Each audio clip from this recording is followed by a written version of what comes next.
Hola, buenas a todos y bienvenidos a este podcast de E2Pay y InfoRacing.es. El día de hoy vamos a hacer un podcast un poco diferente, ¿no? Vamos a hacerlo un poco una conversación que sea un poco más Sí. dinámica. Hoy diferente. Hoy Hoy, vamos a hacer una charla de bar sobre Fórmula 1. Vamos a ver si arreglamos el mundo de la Fórmula 1. Y además estamos en un sitio que no se me ocurre un mejor sitio para hacer esto, que es el Autódromo de Estoril, donde Ayrton Senna ganó su primera carrera, un sitio mítico, han pasado cosas increíbles aquí. Y estamos aquí ahora mismo viendo la pista, viendo la recta principal, y no se me ocurre ningún otro sitio mejor para hablar de Fórmula 1. bueno, pues lo que vamos a hacer, por ejemplo, es hoy vamos a revisar un poquito qué pilotos hemos tenido en la Fórmula 1 a lo largo de la historia, ¿no? Pilotos españoles de Fórmula 1. Fíjate que es bastante evidente, ¿no? Tanto tú como yo somos grandísimos aficionados a la Fórmula 1 y la hemos seguido siempre con gran pasión. Y tenemos en la mente unos pilotos españoles de Fórmula 1, ¿no? Todos los tenemos. Pues resulta que hay muchos más y pilotos que yo no tenía en mente. Cuando hemos mirado para hacer este podcast, yo he descubierto cosas que no conocía. Y entonces yo creo que podemos hacer un repaso de todos los pilotos españoles que ha habido en Fórmula 1, los cuales a la gente le va a sorprender muchísimo, porque si a mí me han sorprendido, a la gente va a flipar. Y luego un pequeño análisis de cada uno. Yo creo que sería interesante contarle a la gente un poco nuestra visión de cada piloto, no solo de pasados, presentes, sino los que ha habido en medio, ¿no? Hay grandísimas historias de cada uno que yo creo que la gente no conoce y podríamos hablar de ellas. Sí, porque realmente los que te conocemos, el 90% de la gente va a conocer obviamente de Pedro de la Rosa, a lo mejor para adelante, los conoce todos. De hecho, la gente que nos escucha, que haga un ejercicio, que diga, repase en su mente pilotos españoles de Fórmula 1, a ver cuántos le salen. Sí, porque en total, ¿cuántos son? Creo que son 15 los pilotos que han corrido la Fórmula 1. Y probablemente muchos conocerán no más de 4 o 5, como mucho. A ver, vamos a empezar, si quieres, empezamos históricamente por la época en la que, en blanco y negro, ¿no? Sí, efectivamente, son 15 y yo creo que a nadie le van a salir más de 6 o 7. Sí. Y entonces, ¿de dónde vienen esos que faltan? Pues vamos a repasarlos porque yo he flipado. Yo haciendo esto he flipado. Vamos a empezar con el primero. Francisco Godía. Sí, Paco Godia. Le llamaban Paco y es curioso porque yo no lo tenía en mente. Sabía de su existencia, no lo tenía en mente. Y es una historia apasionante. Es el primer piloto español de la historia en la Fórmula 1 y un piloto bastante interesante, ¿no? Corrió con Maserati, uno de los coches más bonitos de la historia de la Fórmula 1, y resulta que quedó segundo en las 24 horas de Le Mans. Y hay un museo sobre sus coches en Barcelona, cosa que no sabía de su existencia y ahora muero de ganas de ir a verlo, ¿no? Hay que contar que, bueno, hizo muy pocos grandes premios, hay que explicar un poco, poner en contexto que la Fórmula 1 de esa época, estamos hablando de que él corrió en el 51, 54, 56 y 58. La Fórmula 1 no era como es ahora, la Fórmula 1 era un patio de juego de gente de alta sociedad, con dinero, que se divertían. Generalmente los chicos malos o rebeldes de las familias pudientes que hacían deportes extremos y qué más extremo que correr con un Maserati varios grandes premios de Fórmula 1.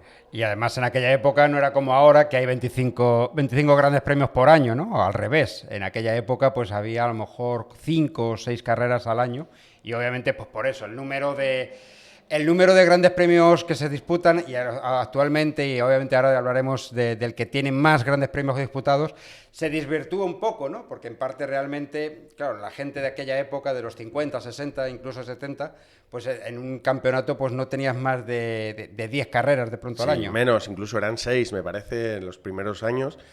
Y lo que hay que poner en perspectiva es eso, ¿no? Que era otro mundo, no tiene nada que ver, no es comparable en ningún tipo de aspecto la Fórmula 1 actual de la de entonces. Ni para bien ni para mal, es una época maravillosa. Hay una serie muy buena donde hay un personaje que es de esta época y se hace piloto de Fórmula 1 y los que lo hayáis visto, bueno, podéis reconocer cómo era la Fórmula 1 de esa época. Era literalmente así, gente pudiente que se compraba un coche y se inscribía y aparecía en el Gran Premio de turno y hacía la carrera sin ningún tipo de medida de seguridad y ya está, en busca de quedar bien y recibir un premio económico bestial.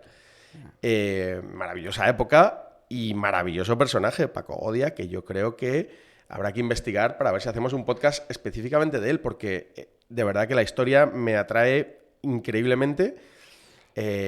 Corrió en Le Mans, segundo en Le Mans, y yo creo que ese museo hay que verlo. Entonces, maravilloso primer personaje, piloto de Fórmula 1, que estoy seguro que el 90% de los que escuchan esto no sabían ni de su existencia. Bueno, pues ahora vamos por el segundo. El segundo es Juan Llobert. Sí, bueno, efectivamente aparece en la lista de pilotos. Hizo un gran premio que ni siquiera terminó. Bueno, no se puede decir que fuera una carrera deportiva en absoluto, pero fue un piloto español, participante en un gran premio, que hay que poner en la lista, ¿no? Es verdad que fue un personaje querido en el automovilismo español, fue bastante conocido, popular en el mundo de las carreras de coches. Hubo incluso carreras en su honor durante muchos años en España, en la Fórmula 1430, en varios campeonatos nacionales. Entonces fue un piloto bastante conocido en España y bastante querido, aunque realmente como piloto de Fórmula 1, bueno, se inscribió a un gran premio y punto. Vale, pues entonces vamos a ir por el tercero y mejor lo voy a leer porque me parece que es un poquito largo. Es Alfonso Antonio Vicente Eduardo Ángel Blas Francisco de Borja Cabeza de Vaca y Leighton Carvajal y Are. O sea, el Marqués de Portago. El Marqués de Portago da no para un podcast, da para una serie, de Netflix que sería un absoluto éxito, da para libros, da para películas. Es uno de los personajes en el mundo del motorsport que ha habido más notables en muchos aspectos. Ha pasado a la historia del motorsport, ahora explicaremos por qué, por una cosa negativa. Fue un piloto muy bueno, parece ser. De hecho, o sea, él ha corrido y con muy buenos resultados Fórmula 1, Le Mans, y aparte era el ojito derecho de Enzo. Eso también lo... Debió ser un personaje increíble y es una pena porque de esa época hay poca documentación y la gente que lo vivió ya no está para contarlo. Y es una verdadera pena porque es un personaje único en España que yo creo que se va a perder y habría que hacer algo porque no fuese así. ¿Cómo contar su vida? Su vida, como digo, da para una película. Era un niño bien, era un niño rico rebelde, un poco los pilotos de esa época en general eran ese perfil, pero este tío era un tipo más especial. Era un deportista radical, le encantaban los deportes de riesgo, le encantaban los retos locos, y una de las mejores historias que tiene para que la gente comprenda cómo era el personaje y cómo funcionaba su cabeza, participó en las Olimpiadas de invierno en el equipo de bobsleigh. Ajá. Equipo que organizó 2 días antes, porque estaba por allí y vio un bobsleigh, le encantó la idea, compró uno, convenció a 4 amigos para subirse allí y empujar aquello y ir por la cuesta para abajo, y participaron. Participó con 4 amigos que acabaron aterrorizados por la experiencia. Lo único que les dijo es agarraros, no hagáis nada y esperar, y los convenció y lo hizo. O sea, era un personaje único en la historia. Le encantaban las carreras de coches, corría para Ferrari, fue piloto de Ferrari, consiguió puntos en la Fórmula 1, consiguió un podium, si no me equivoco, un segundo puesto, compartido, porque en esa época se podía compartir, y hizo grandísimas carreras, pero tenía un problema. ¿Cuál? Las mujeres. Bueno, en aquella época, bueno, y actualmente siempre ha estado muy liado. Bueno, el problema de las mujeres es un problema a lo largo de la historia muy habitual, ¿no? Pero sí. Sin entrar en politicismos, por lo visto era un guaperas, un hombre extremadamente mujeriego, tenía un éxito increíble en el panorama femenino y dicen que eso acabó con su vida, ¿no? Sí, bueno, el accidente que tuvo fue justamente en la Mille Miglia, ¿no? La Mille Miglia, una de las carreras más famosas de la historia del automovilismo, que todos habréis oído hablar de ella, se terminó por su culpa, por su accidente mortal. Él murió en un accidente en la Mille Miglia, un accidente muy famoso, tristemente famoso, donde murieron un montón de personas del público, sí. Y murió él, y murió su copiloto. Y es un accidente que se hizo, acabó con la carrera y casi acaba con el automovilismo, porque se decidió que esto no podía pasar más, que no podía en una carrera de coches morir tanta persona de público.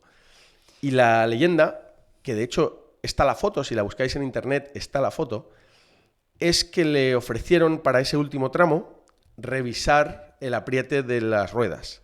Y él se negó a hacerlo porque decidió usar ese minuto que tenía para ir a besuquear a su novia, que era una actriz de Hollywood espectacular.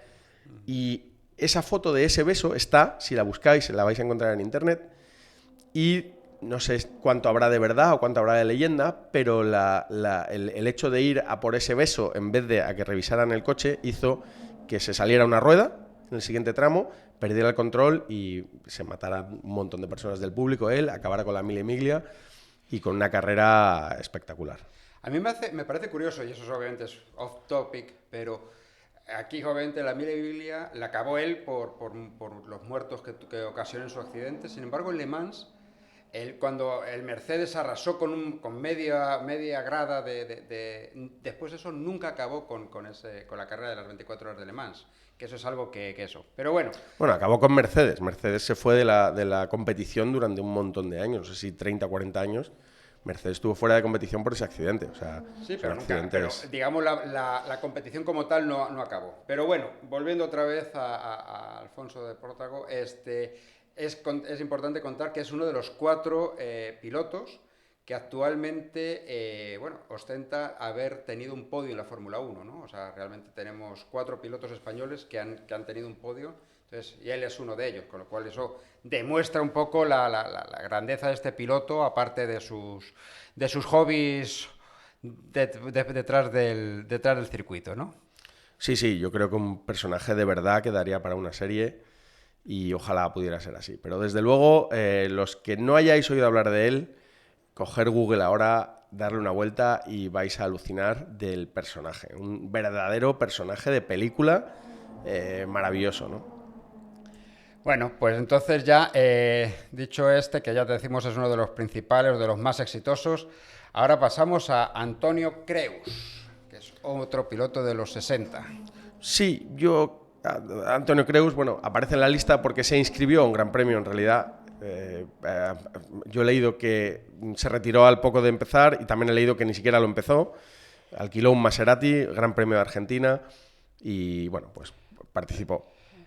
Decían que había corrido creo que 16 vueltas o algo así, me parece. ¿No? Sí, pero vamos, irrelevante, tiene que estar en esta lista, pero en realidad un personaje, irrelevante en la historia del automovilismo español. Bueno, pues pasamos de década un poco y entramos en la siguiente, en los 70s entre 70s y 90s, y ahí tenemos ya a Alex Soler-Roig. Alex Soler-Roig, un grandísimo piloto. Bueno, hay que decir que aquí hay un cambio de época, ¿eh? Como tú bien dices, en la época de los 50, 60, la Fórmula 1 era un tema para niños ricos, un poco rebeldes, y en los 70 la Fórmula 1 cambia. La Fórmula 1 cambia, sigues pudiendo inscribirte a un gran premio el que quisiera, el que tuviera un coche que cumpliera las especificaciones y el dinero para hacerlo, podía inscribirse a un gran premio, sigue teniendo esa magia la Fórmula 1, sin embargo ya la Fórmula 1 empieza a profesionalizarse. Ya en la parrilla hay 15 pilotos absolutamente profesionales, equipos, diseñadores, ya tenemos aerodinámica en los coches, ya es una Fórmula 1, digamos, inclinándose a la Fórmula 1 moderna, ya reconoces un Fórmula 1 cuando lo ves, y ya se profesionaliza, pero sin embargo sigue teniendo ese hueco de atrás en la parrilla que es maravilloso, donde cualquier persona, cualquier equipo puede inscribirse a un gran premio. Entonces ahora vamos a hablar de una generación de pilotos que aprovecharon eso para poder ser pilotos de Fórmula 1. Y entonces Alex Soler-Roig es un piloto muy conocido en España, en el automovilismo español. Es uno de esos pilotos, como ha habido varios en la historia de España, que ha ganado básicamente todos los campeonatos nacionales que había. Entonces, cada campeonato de monomarca que había, Alex Soler-Roch lo ganaba. Un verdadero virtuoso del volante, un gran piloto, que consiguió inscribirse a un gran premio, ¿vale? Bueno, hizo 9 grandes premios, no llegó a terminar, pero se inscribió. Realmente Alex Soler-Roch no pasa a la historia como piloto de Fórmula 1 en España, pero sí como uno de los mejores pilotos que ha habido en España. O sea, en realidad de esa época vas a encontrar a pocos que no te digan que Alex Soler-Roch era de los mejores pilotos. Había una generación ahí de pilotos muy buenos, donde está Javier Juncadella, por ejemplo, era uno de ellos, Alex Soler-Roch, varios pilotos, Curu Villacieros, igual un poco más tarde. Pilotos increíblemente buenos que en realidad no tenían ninguna opción de ser pilotos profesionales en un equipo importante como Williams, eso no era ni una posibilidad. Pero bueno, en el caso de Alex Soler-Roch consiguió un coche y acabó inscribiéndose a algunos grandes premios, no terminó ninguno. Bueno, se puede decir que es piloto de Fórmula 1, pero su biografía principal es que era uno de los mejores pilotos que ha habido en España, claramente. Si cogéis cualquier clasificación de cualquier carrera de los años 70 en España, que había un montón de campeonatos, monomarcas, fórmulas de varios tipos, generalmente vais a ver a Alex Soler-Roch ganando.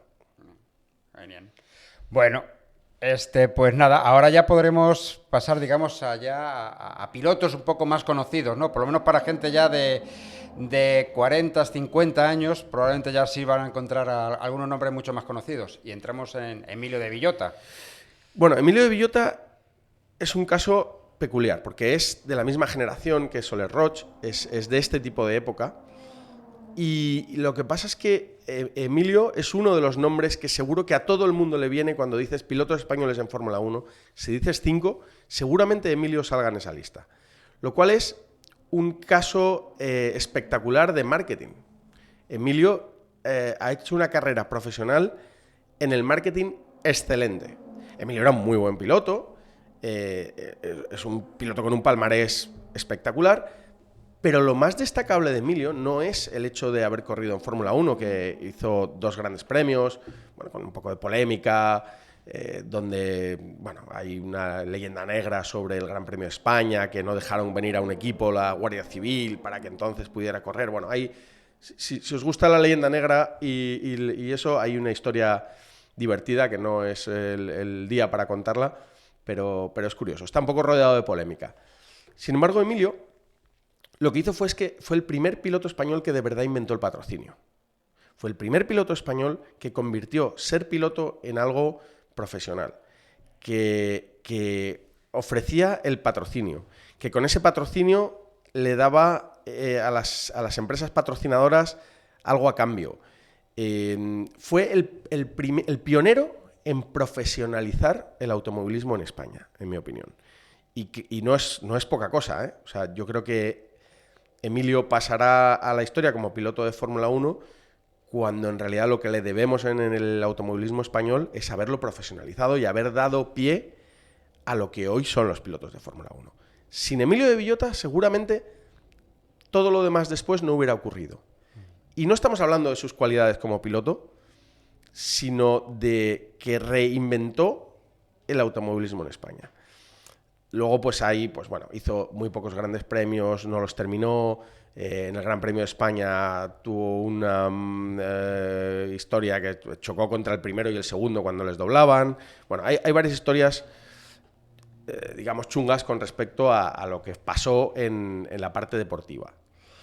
Sin embargo, hizo muy buena carrera en los grupos C, en Le Mans, en varias cosas, y corrió y ganó un campeonato de Fórmula 1 que se hizo en Inglaterra. En Inglaterra se hizo un campeonato inglés de Fórmula 1 con coches, digamos, más antiguos, y que no era poca cosa porque había un montón de pilotos de Fórmula 1 actuales y había un buen nivel, y Emilio lo ganó. Entonces, consiguiendo eso, pudo dar un poco el salto a la Fórmula 1 y pudo mover esos patrocinios. Entonces, un piloto hiperimportante en la historia de España, al que todo el automovilismo español le debe mucho y que pasó a la historia como piloto de Fórmula 1 cuando creo que es lo que menos importante fue de lo que hizo. Sí, y obviamente tiene una leyenda toda la familia obviamente ha estado participando o ha estado, digamos, trabajando en temas de motorsport, incluso, pues bueno, obviamente su hija que tristemente falleció, pero bueno, María de Villota, pues también hizo sus pinitos en Fórmula 1, aunque nunca participó en un gran premio. Bueno. Sí, y creó la Escuela de Pilotos Emilio de Villota, que fue la primera escuela de pilotos que hubo en España, de la que de alguna manera además nace la empresa en la que estamos. Sí. Y bueno, pues fue un pionero, fue el primero en profesionalizar el automovilismo en España, en todos los aspectos. Hizo una escuela de conducción, se hizo un personaje público muy famoso, movió patrocinios, movió eventos. Emilio, un tipo muy, muy importante en la historia de España. Muy bien, bueno, pues vamos a por otro buen piloto, otro gran piloto español, pero que, bueno, tampoco tuvo una vida muy extensa, ¿no? Emilio Zapico. Emilio Zapico ocurre un poco como Alex Soler-Roig. Sí. Es un grandísimo piloto nacional, que yo creo que lo hacía por hobby, por diversión, un tipo con una habilidad espectacular, también puntero en todos los campeonatos nacionales, y ocurre un poco lo mismo. Fue el último de los que participan en un gran premio por diversión o de una manera amateur. Yo creo que es el último piloto español en hacer eso, sin más relevancia deportiva, y además, logrando pocos resultados y terminando con una época que terminó para siempre, que es el automovilismo, o sea, la Fórmula 1 amateur, ¿no? Sí. A partir de ahí ya no existe la Fórmula 1 amateur. Sí, a partir de ahí ya se empieza a profesionalizar. Y obviamente, pues bueno, y ahora lo que nos toca ya es los siguientes pilotos, ya probablemente son mucho más conocidos. Empezamos por Adrián Campos. Adrián Campos. Aquí, bueno, también daría para un podcast. También un tío, quizá con alguna relación con Emilio de Villota. Es decir, es más importante lo que ha hecho, aparte de ser piloto de Fórmula 1, que lo que ha hecho siendo piloto de Fórmula 1. Y pasará a la historia como piloto de Fórmula 1. Nos dejó hace 2 años, muy pronto, es una pena. Y un tipo muy importante. España le tiene que agradecer mucho. Como piloto es una historia también muy bonita y muy divertida. Yo creo que él nunca tuvo el nivel, nunca fue un piloto puntero en ningún campeonato que hizo. Sin embargo, supo moverse muy bien, supo tener el patrocinio, supo tener los apoyos, estaba muy bien conectado. Y es un tío que aprendió la Fórmula 1 nueva. Yo creo que él llegó un poco más por diversión o porque sí, que por su nivel. Pero allí descubrió la Fórmula 1 moderna y aprendió a manejarla. Y ese es el germen también de todos los pilotos que han venido después. Es decir, yo creo que sin Adrián Campos la Fórmula 1 sería totalmente diferente en España. Seguramente no estaría Fernando Alonso, seguramente no estaría Pérez Sala, seguramente no estarían la mayoría de los que han estado después. Entonces, yo tuve la suerte de conocer un poco su historia desde bastante dentro, desde las personas que pusieron el dinero para que él estuviera en Fórmula 1. Una época maravillosa, donde le pusieron el dinero para ir primero a Zackspeed lo rechazó, acabaron en Minardi, sí, de absolutamente rebote, y resulta que Adrián no tenía la fuerza física ni el entrenamiento físico para llevar eso. Al parecer tenía cierta tendencia a cambiar el gimnasio por la noche y por las chicas, y hay también una leyenda de que no se tomaba tan en serio como debía. Y entonces simplemente parece ser que no tenía la capacidad física, la fuerza física y el aguante físico para poder hacer los grandes premios bien. Y eso desembocó en que llamaron a Pérez Sala para hacerlo. Exacto. ¿Vale? Que es el siguiente piloto que entró a Minardi después. Claro. Pero antes de entrar en Pérez Sala hay que decir de Adrián Campos que hizo muy pocos grandes premios, no sé cuántos. Tú tienes ahí el número, seguro. Creo que fueron 21, pero acabó poquísimos, ¿no? Sí, hablamos de que Minardi era el peor coche de la parrilla, se averiaba siempre. Adrián no era el más rápido de sus 2 compañeros nunca. Él estuvo con Alessandro Nannini, que bueno, después obviamente fue un piloto bastante... Tuvo compañeros muy buenos siempre. Sí. Yo creo que nunca pasará a la historia como un gran piloto de Fórmula 1. Pero lo que hizo después sí que es increíble. Él después montó un equipo, montó toda una estructura de búsqueda de pilotos. Todos los pilotos que vienen de la Comunidad Valenciana los organizó él. Y a día de hoy, Campos Racing, yo creo que es posiblemente uno de los equipos más grandes en el mundo de competición, ¿no? Están básicamente en todas las competiciones internacionales que hay, ¿no? En F2, en F3, en Mundial de Turismos, en la Fórmula E. O sea, es un pedazo de equipo que dirige muy bien su hijo ahora. Y yo creo que el gran mérito de Adrián está en haber entendido la Fórmula 1 moderna. Es el primer español que entra en la Fórmula 1 moderna, que la entiende, que la comprende y que gracias a él crece el automovilismo español y crece la Fórmula 1 y la Fórmula 1, la historia de la Fórmula 1 también sería completamente diferente sin Adrián Campos. Sí, definitivamente eso. Yo creo que no tanto como piloto, pero después en su equipo, pues eso, ha dado paso a muchas estrellas y ha conseguido muchos resultados ya, digamos, en competiciones fuertes, ¿no? Y bueno, pues entonces ya justamente como estábamos diciendo antes, o sea, Adrián a lo mejor no tuvo la suerte o la pericia, digamos, para poder conducir y dio la alternativa a Luis Pérez Sala, que él sí hizo 32 grandes premios, ¿no? Claro. Él sí ya tuvo una carrera un poquito más extensa y más exitosa. Sí, Luis Pérez Sala es un poco, aunque corrió a la vez que Adrián y es de la misma generación, es un poco lo contrario a Adrián, en mi opinión. Fue un piloto absolutamente profesional, se tomó su carrera deportiva absolutamente en serio, quedó segundo en la Fórmula 3000, que es lo que ahora es la Fórmula 2, o sea, era uno de los pilotos punteros en el mundo, hiper profesional, hiper serio, un gran piloto. Yo creo que es es uno de los grandes talentos perdidos de España, ¿no? Porque en realidad nunca tuvo opción. Corrió con Minardi, que era el peor equipo de la parrilla. Cuando Minardi estuvo más o menos bien con la guerra de neumáticos, con Pirelli, que de repente en algún gran premio podían hacer algo, resulta que le daban mejores neumáticos a su compañero, que era italiano. O sea, era una operación totalmente italiana con este piloto ahí. Yo creo que los resultados, que tiene un sexto en el Gran Premio de Inglaterra, Así es. Que es un punto, que en esa época un punto eran los 6 primeros, y es histórico, o sea, fue absolutamente increíble ese punto. No sé cómo traducirlo a la vida moderna, pero era un coche que era absolutamente imposible que estuviera entre los 10 primeros de ninguna manera. El último coche, el peor, con un compañero de equipo con mejor material. Yo creo que Luis, si hubiera tenido una carrera en otro equipo o hubiera podido tener un coche competitivo alguna vez, hubiera sido un gran piloto con grandes resultados, incluso victorias. Era realmente uno de los mejores pilotos de su generación y a mí me da particularmente mucha pena que nunca lo haya podido demostrar, ¿no?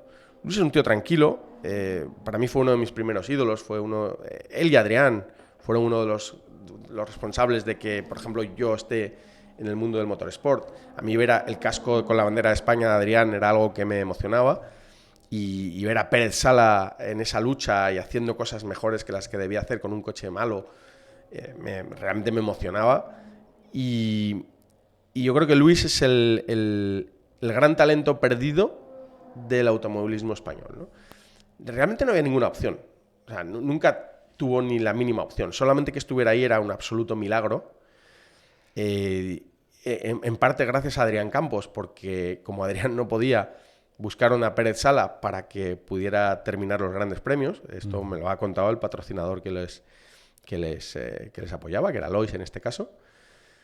Y bueno, una época maravillosa que a los que no hayan vivido esa época les parecerá poca cosa que un español quedase sexto en un gran premio, pero fue absolutamente histórico, mágico y un piloto del maximísimo nivel.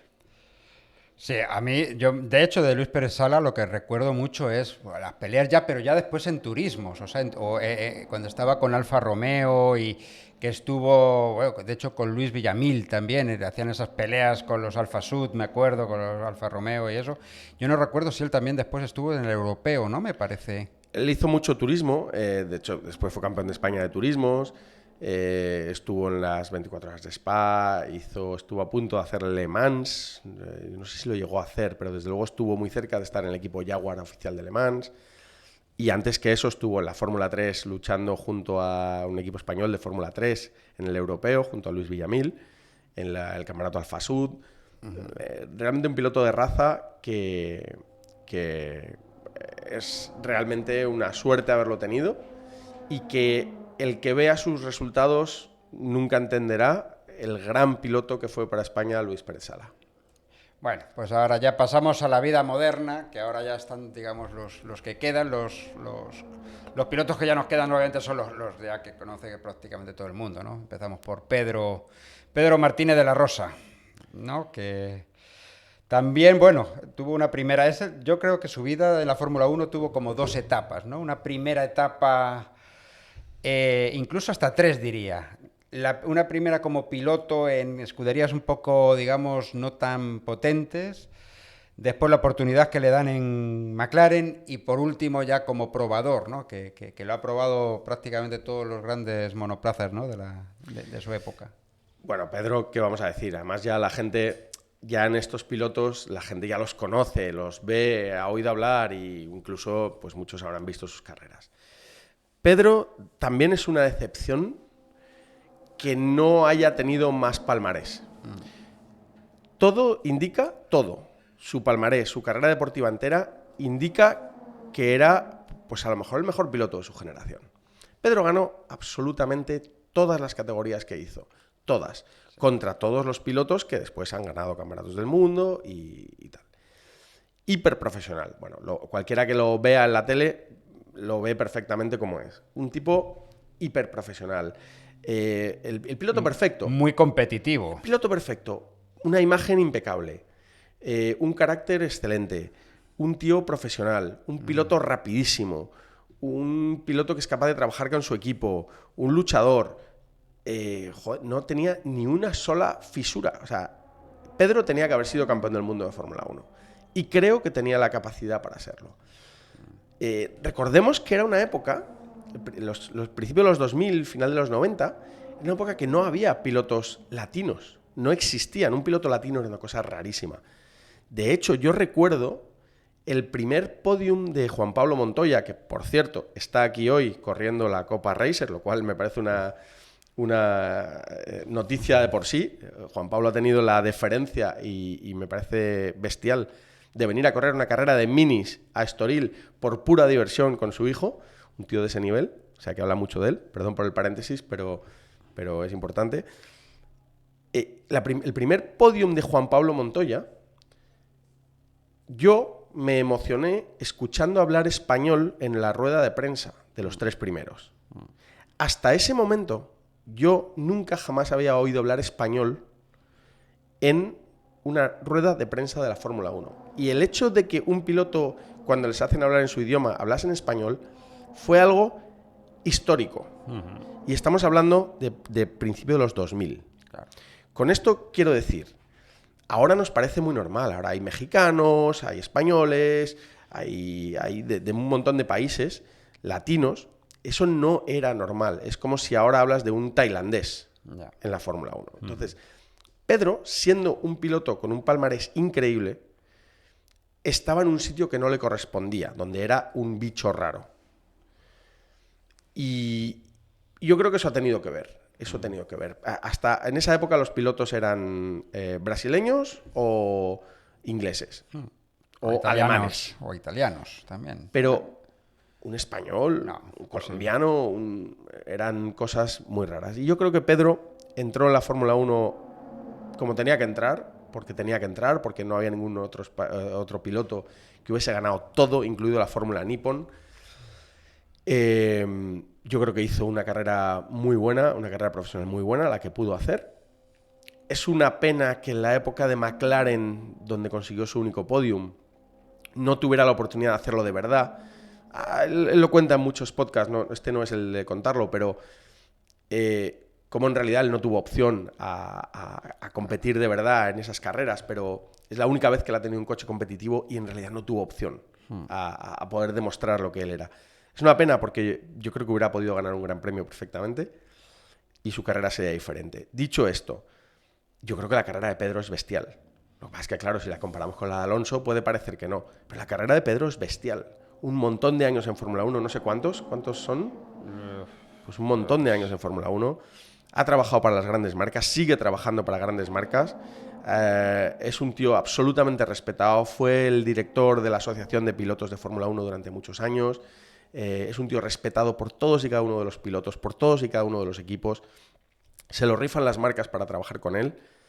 Y yo creo que es historia pura de la Fórmula 1.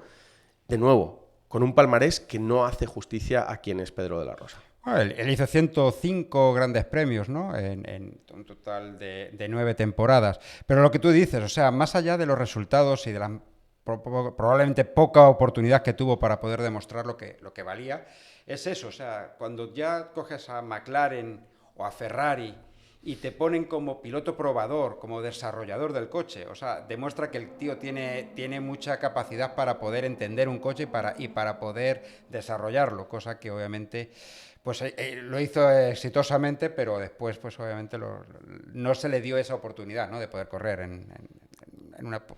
Bueno, McLaren corrió, pero como tú dices, medio capao, ¿no? Así es, sí, sí. No, yo creo que es el piloto completo, 100%.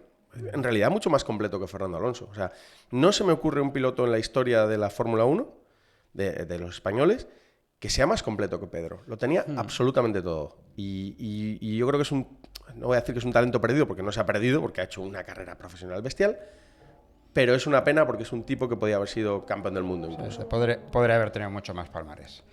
Bueno, pasamos al siguiente, ya vamos casi... Bueno, que es a la vez que Pedro, en realidad. Exactamente, el Marc Gené. Tipo al que quiero mucho. Y fíjate, un caso parecido al de Pedro. Sí. Es muy curioso que hayan coincidido en la historia y a la vez, y los dos de Barcelona y tal. Pues es muy parecido el caso al de Pedro. Un palmarés no tan espectacular como el de Pedro, pero una cabeza prodigiosa. Marc, a mí siempre que me preguntan cuál es mi piloto favorito en el mundo, yo digo Marc Gené. Y a la gente le llama la atención, porque claro, tú ves su palmarés y no es espectacular. Quitando que es ganador de las 24 horas de Le Mans, que poca broma, ¿no? Sí. Pero no es un palmarés espectacular. No refleja su palmarés la persona que es Marc. Marc es un tío, para empezar, superdotado. Es un tipo, una inteligencia bestial. El más profesional que ha habido en España. Un tío que se rifan las marcas, y así debería ser. Ahora está absolutamente metido en Ferrari, y yo creo que va a ser un tío que va a hacer una carrera profesional en Ferrari que vamos a alucinar. O sea, si tú me dices que dentro de 20 años Marc Gené es el director general de Ferrari, no me sorprendería. Es un tipo, recordemos que es el único piloto, yo creo que en la historia, que ha sido piloto oficial de 3 marcas a la vez. Sí. Que ha sido de Peugeot, de Audi y de Ferrari. Y de Ferrari. ¿Tú sabes cuánto tiene que querer una marca para que te permita ser piloto de otras marcas a la vez? Claro. Eso es algo único. Y es algo que España nunca ha apreciado suficiente a Marc, yo creo. Porque él tiene su carrera profesional, tiene un trabajo increíble en Ferrari, ha hecho un montón de grandes premios, los ha hecho muy decentemente. Nunca ha sido un piloto de ganar un mundial, en mi opinión. Sin embargo, ha conseguido una carrera profesional absolutamente bestial. Y ahora lo veo con el micrófono y tal, la gente no es capaz de comprender la calidad profesional de Marc Gené. A ver, parece que estoy hablando de un mal piloto. En absoluto, ¿no? Estamos hablando de un piloto que ganó la Fórmula Nissan, que ganó la Fórmula Ford en España. O sea, es un piloto puntero donde ha estado, siempre delante, pero quizá no al nivel de un Fernando Alonso, de algo así. Sin embargo, con una inteligencia y una capacidad de trabajar con los equipos, de puesta a punto, de comprender la ingeniería, de comprender la estrategia, de comprender todo, que superaba con creces, digamos, a lo mejor esa diferencia. Pues te digo, Marc, un caso parecido a Pedro de la Rosa, con una inteligencia absolutamente increíble y ya veréis porque yo creo que Marc va a dar le queda mucha historia que hacer en el automovilismo. Tú que lo conoces más y que has estado con él, has compartido en algún momento incluso pista, pero a mí lo que me parece es que le falta un poco, o sea, conocimiento técnico y obviamente sí tiene, pero carácter para poder tener digamos, un puesto en el que necesites... Mira, es un tío hiperinteligente, hiperinteligente. Te va a costar encontrar en el mundo y en la vida a alguien más inteligente que Marc. Y eso es una fuerza que supera todo. Fue un tío récord de notas, récord de tal. A mí me llamaba mucho la atención cuando coincidíamos que él aprendía el idioma del equipo donde estuviera. Pero no te hablo en Fórmula 1, te hablo en las fórmulas inferiores. Si él estaba con un equipo alemán, aprendía a hablar alemán. Si él estaba con un equipo italiano, aprendía a hablar italiano. Pero en 2 meses. De tal manera que a los 2 meses le hablaba en su idioma a cada persona del equipo. Son pequeños detalles que nadie tiene y que le hacen ser totalmente diferente. No sé cuál es su trabajo en Ferrari, pero sí sé que en Ferrari no van a encontrar nadie o les va a costar encontrar a alguien de la calidad de Marc. Entonces estoy absolutamente convencido de que él tendrá una carrera profesional en Ferrari bestial o donde le dé la gana. Sí, porque actualmente, bueno, realmente se encarga del tema clienti, ¿no? Digamos, los clientes de Ferrari que hacen desarrollo, pero también está en los grandes premios, con lo cual, o sea, sí debe estar haciendo varias cosas al mismo tiempo. No lo sé, pero conociendo a Marc, es un tío con unas capacidades muy por encima de todo el mundo. Y una persona que a mí me faltaba, y yo pensaba que sí había corrido algún gran premio, era su hermano, Jordi. Pero Jordi no corrió nunca un gran premio. Jordi tuvo el palmarés que nunca tuvo Marc. Jordi era quizá el piloto más explosivo, es uno de los pilotos... Un día hacemos un podcast de los pilotos que nunca llegaron a Fórmula 1 y debieron llegar, donde sin duda está Jordi. Jordi era la apuesta de todo el mundo para llegar a Fórmula 1, fue un piloto increíble. Y Marc quizá no tenía esa velocidad, pero como te digo, sus capacidades y su capacidad de trabajo y su inteligencia le han llevado a llegar mucho más lejos que Jordi, que en principio era el que parecía el destinado, el ¿no? destinado, ¿no? Sí. Haremos un podcast sobre esto porque es interesante. Bueno, el siguiente cronológicamente, y si me lo permite, lo dejamos para el final. El siguiente es Fernando Alonso, que obviamente todos lo conocemos. Pero yo creo que, como él tendrá, digamos, un espacio aparte... Yo creo que de Fernando hay poco que hablar porque todo el mundo lo conoce perfectamente, ¿no? Sí. La historia de Fernando la hemos escuchado 70 veces.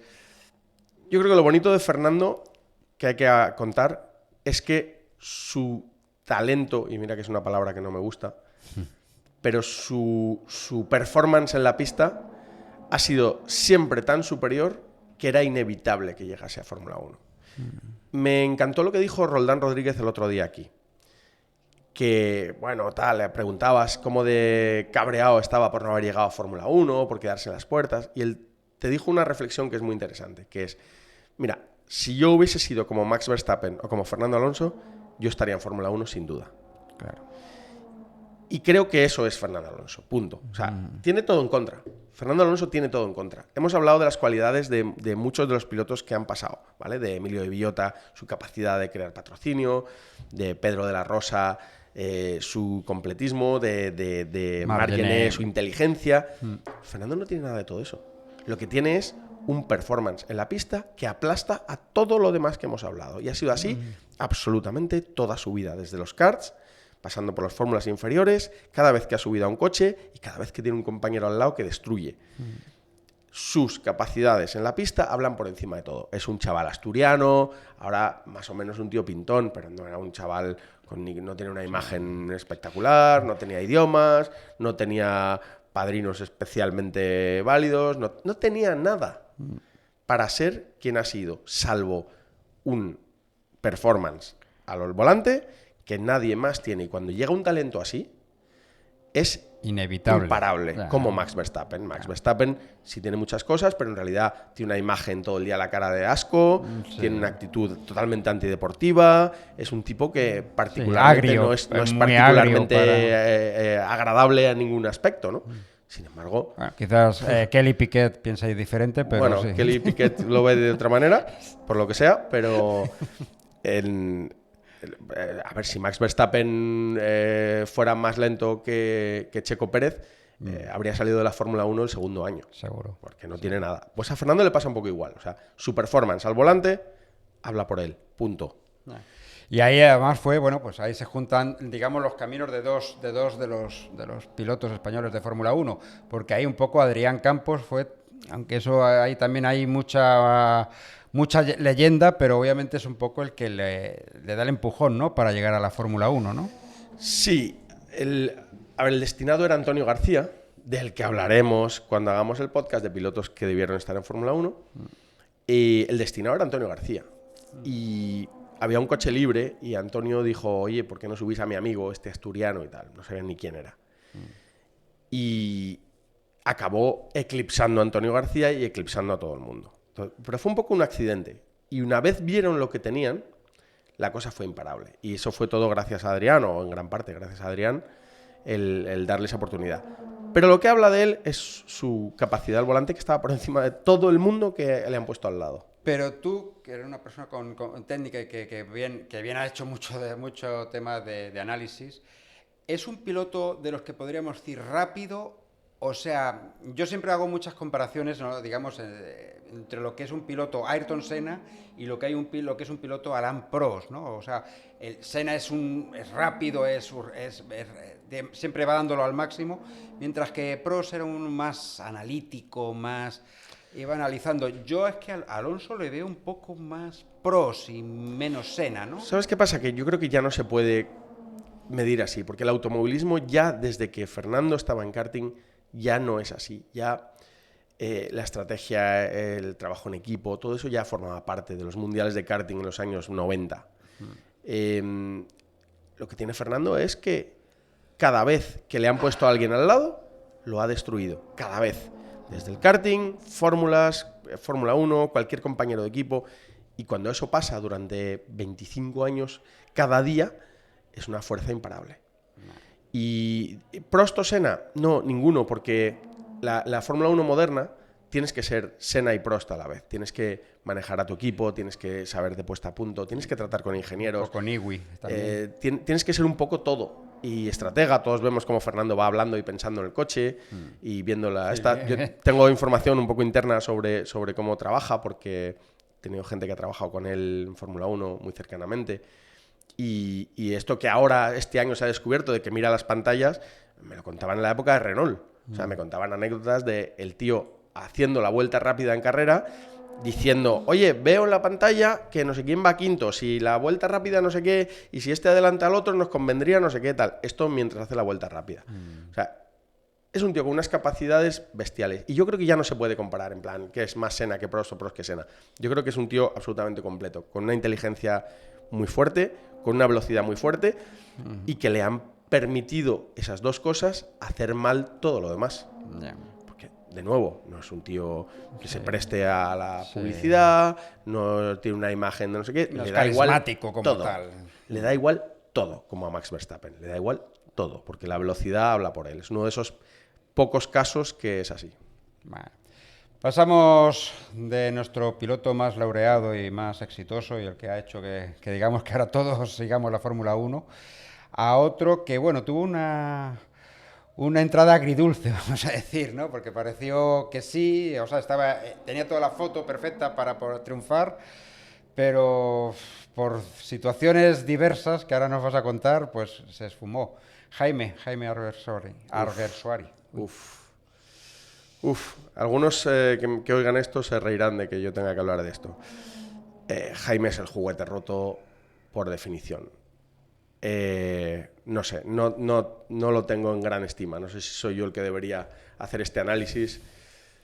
Pero Jaime es todo lo contrario. Es un chaval que funcionó bien en fórmulas inferiores. Claro, en categorías inferiores. Razonablemente bien.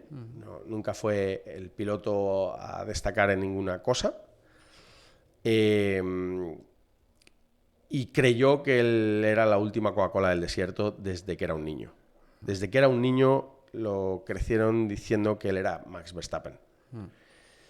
Y actuó como si fuera todo la peor actitud de Max Verstappen y toda la peor actitud de Hamilton Pero... que Hamilton ha tenido con 7 mundiales y hace una extravagancia o hace unas declaraciones que a todo el mundo repatea, pero como es Hamilton, pues Sí. te las tienes que comer, o estas cosas que hablábamos de Alonso, él las tenía en su primer Gran Premio.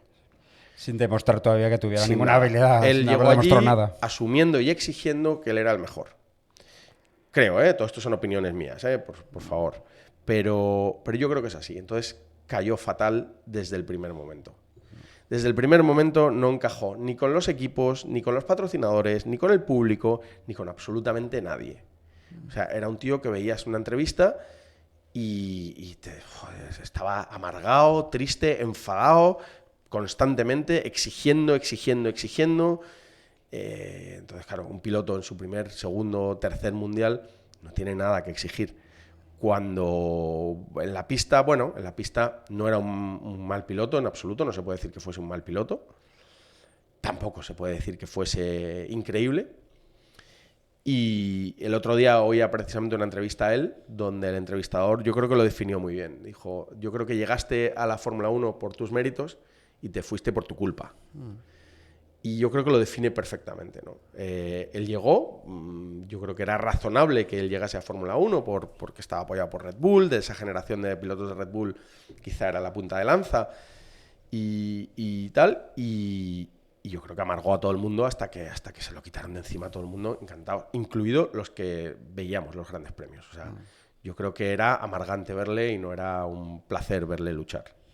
No creo que él disfrutara en ningún momento Yo creo que fue amargante para todos, para los que veíamos las carreras, para sus compañeros, para sus patrocinadores. O sea, yo creo que nació roto y yo no sé quién será el responsable. Bueno, el responsable es él, pase lo que pase, de asumir que él era el mejor piloto del mundo y de la historia antes de empezar y exigir todo lo que rodeaba eso. Yo creo que se confundió totalmente de cómo funciona la Fórmula 1. Pues ahora pasamos que hay que hacer un paréntesis ahí, porque parece que estamos hablando de un mal piloto. Él no era malo como piloto. Luchó de tú a tú con muchos compañeros de equipo que han resultado ser muy buenos. Sus compañeros de equipo han ido después a hacer grandes cosas en el Mundial de Resistencia, son campeones del mundo de resistencia. O sea, todos sus compañeros con los que él luchaba, Harley, Buemi, todos estos compañeros que ha tenido, han ido a hacer grandes cosas después. O sea, él se medía con buenos pilotos. Él estaba a un nivel muy fuerte, pero no supo hacer todo lo demás que no fuese conducir. El carácter creo que le debió de... O no sé, la educación que recibe. ¿Cómo lo ves tú? ¿Qué visión tienes tú de...? Yo lo que veo es que sí, efectivamente, o sea, yo creo que el entorno familiar en este caso no le ayuda. Si tú ves, por ejemplo, directrices como la de Alonso, una persona que viene de un entorno relativamente humilde, vamos a decirlo, ¿no? Que peleando y luchando con unas actitudes, definitivamente, pero, digamos, con cierta humildad intentando llegar y tocando puertas. Sin embargo, entiendo que Jaime es un poco todo lo contrario, ¿no? Un poquito es, pues eso, una persona que tenía mucha capacidad financiera, un brazo económico financiero, contactos, digamos, porque, bueno, también en su familia, pues, digamos, estaban relacionados con temas del automovilismo, entonces... Su padre es organizador de los principales campeonatos que había en el mundo, en realidad. Claro, por eso. Entonces, definitivamente eso le debió abrir muchas puertas y eso le debió jugar en su contra en ese carácter, ¿no? Porque sí, honestamente yo también, y nada en contra de él, ni mucho menos, orgulloso de tener otro piloto español en la Fórmula 1, pero sí se le veía como un poco arrogante y siempre poniendo excusas, ¿no? Como que siempre había una excusa de... que no era nunca él, ¿no? Entonces yo creo que salió, y por eso, de hecho, o sea, mientras otros pilotos que a lo mejor tampoco han tenido una gran vida en la Fórmula 1, después se han cambiado de categorías, y lo que decíamos, Buemi, con que tiene varios WEC ya ganados, y otros pilotos igual, él, digamos, cambió totalmente y salió como asqueado, ¿no? de este mundo, ¿no? Sí, yo recuerdo un detalle de cuando él corría que me llamó mucho la atención y yo creo que lo define, que es que su cuenta de Twitter, creo recordar, cuando tú ponías Jaime Gersuari, su texto que le definía, o sea, lo que ponía Jaime Gersuari, 2 puntos, y ponía DJ y piloto de Fórmula 1. Yo creo que menospreció a la Fórmula 1. Si yo fuese el que le contrata, yo querría que pusiera piloto de Fórmula 1. Claro. Y luego, oye, chicos, si te gusta la Otro música, hobby, pues otro te hobby. retiras de la Fórmula 1 y te dedicas a la música. Ya. Pero que yo te esté organizando todo esto, que seas piloto de Fórmula 1 y que tu definición tuya sea soy DJ y piloto de Fórmula 1, creo que explica un poco el tema, ¿no? Bueno, sí, creo que ya hemos hablado bastante de Jaime. Y ahora viene un piloto que realmente, además, quiero saber tu opinión, creo que nunca lo hemos hablado, porque a mí me desconcierta. Honestamente me desconcierta, porque él ha demostrado cualidades conductivas muy buenas y ha hecho grandes cosas en algunas categorías. Sin embargo, no sé, es como que lo veo irregular o descentrado. Estamos hablando de Roberto Meri. Me estaba imaginando el nombre cuando lo estabas definiendo. Sí. Roberto Meri es el gran... No sé cómo explicarlo. Es una decepción grandísima. No lo es porque él nunca tuvo opción, pero Roberto es uno de los grandísimos pilotos de su generación. Roberto ha ganado, pues casi, ha sido más que ha ganado, ha sido competitivo en básicamente todo lo que ha hecho. Y él tiene una grandísima opinión sobre sí mismo, que yo creo que este es su problema principal. Okay. Yo creo que Roberto desde el principio tuvo una época en karting muy buena y tal. Desde el principio él ha sido consciente de su velocidad y la ha dado por hecho. Y yo creo que le faltó un poco, o le falta el trabajo más allá. Yo creo que se gusta mucho a sí mismo y tiene muy buena opinión Autoestima. sobre sí mismo. Mucha autoestima. Y eso te aleja de la posibilidad de trabajar más o de ser más... No es humilde, la palabra no es humilde, porque no es un tío que no sea humilde para nada, sino de tomarse más en serio la parte profesional. Opino totalmente desde fuera, Roberto ha sido siempre competitivo. Yo creo que su paso por la Fórmula 1 es irrelevante. De hecho, casi todo el mundo lo olvida. A mí no me viene a la mente de los pilotos de Fórmula 1 españoles. Corrió 1 año y medio en 13 grandes en premios, Marussia, Marussia. en un equipo penoso Sí. que estaba a 3 segundos del penúltimo, con un compañero que era mucho más lento que él, pero con mejor material, que incluso alguna vez quedaba por delante de él.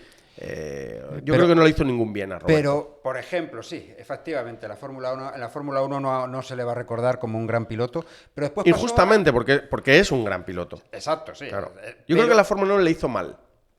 Yo creo que le hizo mal. Sí, pero que después pasa a Resistencia, a los LMP2, y en un equipo es el piloto más rápido, con lo cual dices, pues ya se ha rediseñado, digamos, ha cambiado y va a ser un piloto de éxito en un área en el que a lo mejor puede destacar.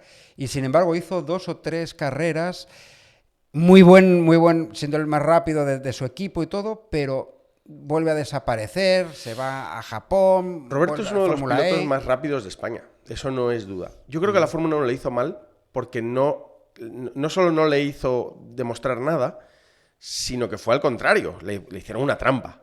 O sea, pusieron a Evans, quiero recordar, con mejor material que él, que parecía que estaba a la par de Roberto, cuando es un tío que estaba a segundo y medio de Roberto. Claro. Nunca tuvo la oportunidad de hacer nada. Yo creo que la Fórmula 1 le hizo mal. Y luego lo que dices es muy interesante. Es decir, entonces va a Le Mans y resulta que hace el récord del MP2 en la carrera. Joder, eso sería para rifárselo en cualquier equipo, ¿no? Claro. Por velocidad lo es. Pero si ves esa carrera y ves sus declaraciones, yo creo que entiendes un poco la clave de lo de Roberto. Es decir, estuvo allí para demostrar lo buen piloto que era él, y en Resistencia eso es contrario. En Resistencia, con 3 pilotos en el coche, tú nunca puedes ir a demostrar lo buen piloto que eres. De hecho, hizo el récord del MP2, hizo varios track limits, lo penalizaron por los track limits, que se lo comió el compañero, y básicamente le dio igual la estrategia, le dio igual todo, salvo demostrar. Entonces bajó del coche diciendo, mira, he hecho el récord del MP2. Claro. Pero con una penalización, quiero recordar que no sé si fastidió el fondo del coche, después dijo, pero que no vamos a ganar porque mis compañeros son mediocres. O sea, en realidad yo no le veo como un gran trabajador de equipo. ¿no? Y esto en las marcas es muy importante. Sí, es su máximo enemigo, prácticamente, Sí, al final, él mismo. Y yo creo que Roberto es un caso raro porque es un talento, yo creo que desperdiciado o no sabido encaminar o no sé muy bien, pero estamos hablando de uno de los pilotos más rápidos que ha tenido España, sin lugar a dudas, ¿no? Y eso es un poco lo que comentabas. O sea, estábamos hablando antes, lo que Roldán nos dijo en su momento en, en los podcasts estos, que si eres rápido, tienes que llegar. Y también hemos visto otros programas Vamos, en otros, no, es que el problema es el patrocinio, ¿no? A veces no, yo creo que no es el patrocinio, sino pues obviamente también la actitud del piloto, ¿no? Obviamente el patrocinio en España no somos un país que tengamos mucho patrocinio, pero sí yo creo que hay casos como Jaime, como Roberto, que probablemente no es un problema el patrocinio, sino más bien su actitud, ¿no? Yo creo. Sí, es difícil, es decir, cuando el caso contrario es Pedro de la Rosa. Pedro de la Rosa es el piloto perfecto. Tiene una imagen, tiene... No sé, aquí estamos hablando de unos temas que son más complicados que el conducir o que la Fórmula 1. Estamos hablando de una capacidad de atravesar la pantalla, de que te sientas cercano a él, de que sientas empatía, de que adores a esa persona. Y para eso hace falta unas cualidades personales, ¿no? De tu actitud, de tu forma física, de tu cara, yo qué sé, no sé, que hace que seas adorable o no. Ya. ¿Vale? Fíjate, una anécdota muy tonta que no tiene nada que ver, pero explica un poco el tema de la Rosa, por ejemplo. Mi madre un día apareció con una gorra de Pedro de la Rosa, sin venir absolutamente a cuento Es que es de el nada. yerno perfecto, yo creo. Claro, y la compró porque estaba rebajada a mitad de precio, Okay. ¿vale? En una tienda y tal. Y le ofendió muchísimo que un tío así tuviera una gorra a mitad de precio, le ofendió muchísimo. Entonces la compró inmediatamente porque no le gustaba ver eso. Es decir, es ese tío que todo el mundo quiere ser su amigo, Sí. que todo el mundo quiere, las madres quieren que sea su hijo. Pues eso pasa con los patrocinadores y con los equipos. Y esa capacidad es muy, muy, muy, muy importante en la Fórmula 1. Y desde luego Alguersuari no la tenía. Y yo creo que a Roberto le pasa efectivamente igual, ¿no? A diferencia de Pedro, de Marc, de gente que tú los ves y dices, joder, tío, qué tío, qué apetecible, que le vaya una bien, charla con él. cómo me apetece hablar con él, cómo tal, lo que nos pasó el otro día con Roldán, ¿no? Claro. Un tío que hablas con él y te dices, joder, qué maravilla escucharle, oírle hablar, oírle opinar, ¿no? Sí. Pues un poco, yo creo que efectivamente es una de las cosas que le pueden faltar. Y estamos hablando de uno de los pilotos más rápidos que ha dado España, ¿eh? Sí. Bueno, pues vamos por el último, que no quiere decir que sea el peor, ni mucho menos, pero como que es el patito feo por haber aparecido en la Fórmula 1 en el momento en el que había otro piloto que sigue siendo el carismático, ¿no? Estamos hablando de Carlos Sainz Jr., claro. Carlos Sainz es un caso, a mí me indigna particularmente, me indigna. Estoy súper cabreado con el tema de Carlos Sainz. Carlos Sainz es un caso extremo de lo de la Rosa, es decir, en realidad lo tiene todo, absolutamente todo, incluidos los resultados, incluido todo. O sea, y lo que me cabrea de Carlos Sainz es que ¿por qué demonios no tiene el aura de superestrella? No la tiene Leclerc. Tú dices, ¿cuáles son las superestrellas de la Fórmula 1? Y tú dices, Fernando Alonso, Max Verstappen, Charles Leclerc, algunos dicen Norris por razones que se me escapan completamente, y nadie dice Carlos Sainz, pero bueno, vamos a ver. Carlos Sainz es un tío que ha destruido sistemáticamente a sus compañeros de equipo. Sistemáticamente. Y ha tenido compañeros de equipo un tal Max Verstappen, no está mal, ¿verdad? Sí. Lo que pasa es que cuando lo destruía era su primer año de Max Verstappen y no lo poníamos en perspectiva. Claro. Pero es un tío que estuvo a la par de Max Verstappen. Puedes discutir si fue un poco mejor Max o un poco mejor él, pero lo puedes discutir. Con Checo no lo puedes discutir.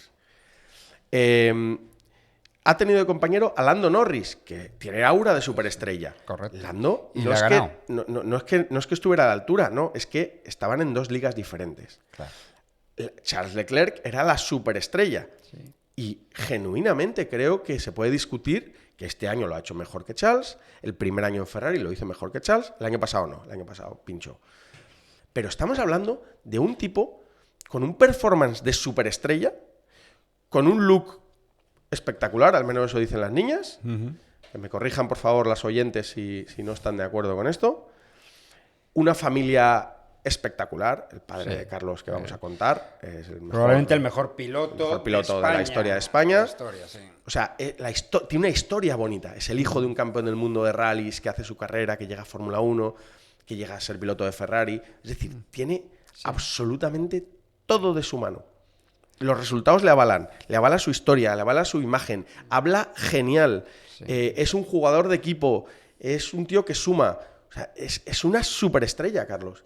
¿Por qué no tiene aura de superestrella? No lo entiendo, se me escapa completamente. España ha vuelto otra vez a la Fórmula 1 a raíz de que Alonso Sí. ha fichado por Aston Martin y más o menos increíble. está haciendo algunos podios. Pero Sainz gana una carrera, gana la única carrera que no ha ganado Max. Y es una noticia menor. Sí, exacto, y queda... ¿Sí? Bueno, no. Yo estoy indignado con el caso de Un Sainz. tercer puesto de Alonso vende más Que una victoria de Sainz. Es algo que se me escapa completamente de la lógica.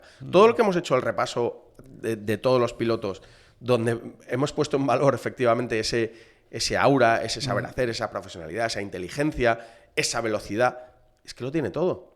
Lo tiene todo. Sí. Pero no cuaja en general. Hombre, no cuaja. Estamos hablando de un piloto de Ferrari de Fórmula 1, de un tío súper querido. Pero no sé por qué no tiene ese aura. No. Y no sé en el extranjero, definitivamente en España no. Alonso Alonso lo eclipsa.